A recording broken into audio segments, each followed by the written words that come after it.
திமுகவுள்ள போன பிறகு இவர் என்னன்னு கூப்பிடுவாங்க. முன்னாள் முதலமைச்சர்லாம் திமுகவுள்ள அவ்வளோ சீக்கிரம் கூப்பிட முடியாது. DMK won't allow it. அங்கே முதலமைச்சர் முன்னாள் முதலமைச்சர் எல்லாம் ஒரே ஒருத்தர் தான். கலைஞர் இருந்த வரைக்கும் கலைஞர், இன்னைக்கு ஸ்டாலின். ஒருவேளை திமுக இந்த எலெக்ஷனில் தோத்துருச்சுன்னா இவர் திமுகவில் போன பிறகு முன்னாள் முதலமைச்சர் ஸ்டாலின், முன்னாள் முதலமைச்சர் ஓபிஎஸ்னு 2 பேரையும் சொல்றது திமுக சிஸ்டம் அலோவ் பண்ணுமா? அதெல்லாம் ரொம்ப கேர்ஃபுல்லாக இருப்பாங்க அவங்க. தாவேக்கால எப்படி செங்கோட்டையன் அவர்கள் வந்து பாக்கெட்ல அம்மாவோட படத்தை வச்சுட்டு இருக்காரோ அந்த மாதிரி டிஎம்கேல இவர் பண்ண முடியாது. ஏன்னா அம்மாவுக்கு ரொம்ப லாயலா இருந்தவர். இன்ஃபேக்ட் திரு ஐயப்பன் அவர்கள் சட்டசபையில பேசினப்போ எம்ஜிஆர் அண்ட் அம்மாவினுடைய ஆசையோட ஸ்டாலின் ஜெயிப்பார்லாம் அவர் சொன்னாரு. அதாவது மக்கள் முட்டாளுன்னு இவங்கெல்லாம் நினச்சிட்டு இருப்பாங்க. பட் அதுக்காக வந்து ஜெயலலிதாவும் எம்ஜிஆரும் ஜெயலலிதாவும் ஆசீர்வாதத்தில் ஸ்டாலின் ஜெயிப்பாருன்னா சராசரி அதிமுக தொண்டை அதை வந்து அவனோட ரியாக்ஷனை பற்றி நான் வார்த்தைகளால் சொல்ல விரும்பலை. அது ரொம்ப அவலமாக இருக்கும்.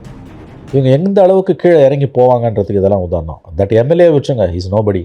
This man is a 3-term chief minister. இவருக்கு அங்கே என்ன மரியாதை இருக்கும்? இன்றைக்கி நீ அரசியலில் ஒதுங்கினா உங்களுக்கு இருக்க மரியாதை கூட திமுக போன பிறகு இருக்காது. நான் அதைத்தான் கேட்குறேன். திமுகவில் போன பிறகு இவரை என்னவென்று அட்ரஸ் பண்ணுவாங்க, விழிப்பார்கள். ஆனால் இன்னும் நான் சேர்ந்துட்டேன் அப்படிங்கிறத அவர் சொல்லலை. பட் அதுக்கு பிறகு அவர் சேர்ந்தா என்ன, சேராட்டி என்ன? திரு பண்டோட்டி ராமச்சந்திரன் அவர்கள் வந்து தனியாக கட்சி தொடங்கி அப்போ அதில் அவர் சொல்கிறாரு ஓபிஎஸ்சினுடைய சாப்டர் க்ளோஸ்னு. மேபி அதுக்கப்புறமாக இவர் எடுத்து முடிவார். அது எல்லாருக்கும் தெரியுங்க. பண்டோட்டி சொல்லணும்னு அவசியம் கூட இல்லை. எவ்வளோ தூரம் கீழே போக முடியுன்றதுக்கு ஓபிஎஸ் வந்து ஒரு உதாரணம். கற்பனை பண்ண முடியாத அளவுக்கு ஒரு கீழே போயிருக்கார். மற்றவங்க போகலாங்க டிஎம்கே, நீங்கள் எப்படி போவீங்க? ஒரு 3-term சீஃப் மினிஸ்டரையா? எப்படி போக முடியும்? இந்த எண்ணம் உனக்கு எப்படி வருதுன்ற மனசில் அந்த புத்தி எப்படி வருது? அதாவது ஒரு ஸ்டேச்சர் வந்துடுச்சு உங்களுக்கு. சீஃப் மினிஸ்டராக இருந்து டெப்டி சீஃப் மினிஸ்டராக நீங்கள் இப்போ அதை விட தாண்டி போய் திமுகவில் ஒரு எம்எல்ஏ ஆக போகிறீங்க. திமுகவுக்குள்ளே உங்களுக்கு என்ன பதவி கொடுப்பாங்க அதை சொல்லுங்கள். திமுகவுள்ள முதலமைச்சர்ன்றது ஒரு குடும்பத்துக்கு வந்து ரிசர்வ் ஆனது.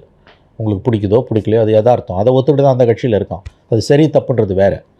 That post has been reserved for only one family. இப்போ உங்களுக்கு வேறு என்ன பதவி கிடைக்கும்? மந்திரி பதவி கிடைக்குமா?